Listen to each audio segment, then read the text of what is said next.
everyone, and welcome back to another movie of the week. And the movie of this week was Obvious Child from 2014. So you haven't watched it, watch it now. If you're new to movie of the week, if I talk about a movie here, you comment below your thoughts. And in 2026, we're doing the opposite twice. So this is the O movie. My first time watching this movie, which I think is the only other time I watched it before watching it for this, was actually in college in a film class. And this is the film class I took in LA, and that week I guess we were covering indies. Like, I don't know, because he was like, this is an indie film, and we're like, we don't understand that. Like, we don't get, they didn't really teach us indies and distribution, and I work in it, so it's kind of crazy. But yeah, so this I guess was technically an indie, but I feel like it's higher, like it has really good actors.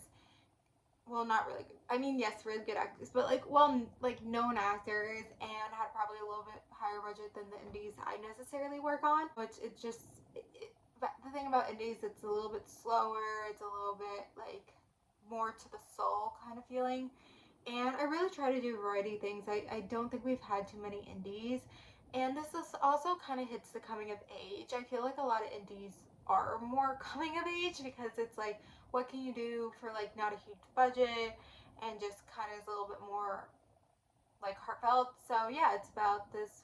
It's crazy because I think she's like about my age, about someone who's like struggling, to make it financially, and then she gets like knocked up. Then she also, it kind of touches a rom-com like trope where she, like her and the guy, like actually like she keeps like running into him and she's like trying to forget about it and like just try to get the abortion, which she does, like, thank God in the end. I mean, sometimes these stories, it's like then they're convinced to like have the kid, but like, you know she was very set on her decision to get abortion, and luckily, like, I mean, what I'm saying, the fact that like he then was kind of in her life, and then like even was there in the day and like kind of took care of her. It didn't like necessarily like him being back in her life like change her mind. It's good to watch these films ever so often. You can learn something from it. It's good to get a variety of films, and these are two like good actors, like Jenny Slate, from Parks and Recs, and the guy, I forget his name, from The Office.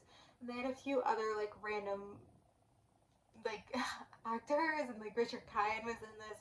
I didn't realize he played her dad, who I met before. So yeah, it was. I think I tried to do variety here. I feel like there's not much to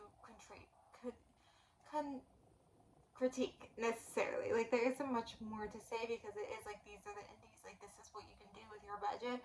And sometimes I think these stories could be a little bit more relatable if you've had this experience. Obviously, like, I am comfortable sharing. I've never had an abortion. Hopefully, never will. This is weird sharing that or whatever. But some elements you can relate to with like finances, or like maybe trying to make it, like she's trying to be a stand-up comedian, make it in like the cuts between her stand-up and everything. And so you kind of had to be a comedy writer to write this too. So anyway, not much to really talk about here, but I'm gonna end it here. So comment below your thoughts about Obvious Child, and then next week we're doing Plan B from 2021. So crazy, I didn't realize when I was doing these that like Plan B is kind of also kind of like a little bit more indie, and um, also is kind of about women and their bodies and trying to get Plan B. It's not like I'm pregnant, where they were like, that was also like about abortions. This one's about getting Plan B. So, but anyway, comment below your thoughts about Obvious Child and watch Plan B for next week. Thank you guys for watching. Like, comment, subscribe, and bye.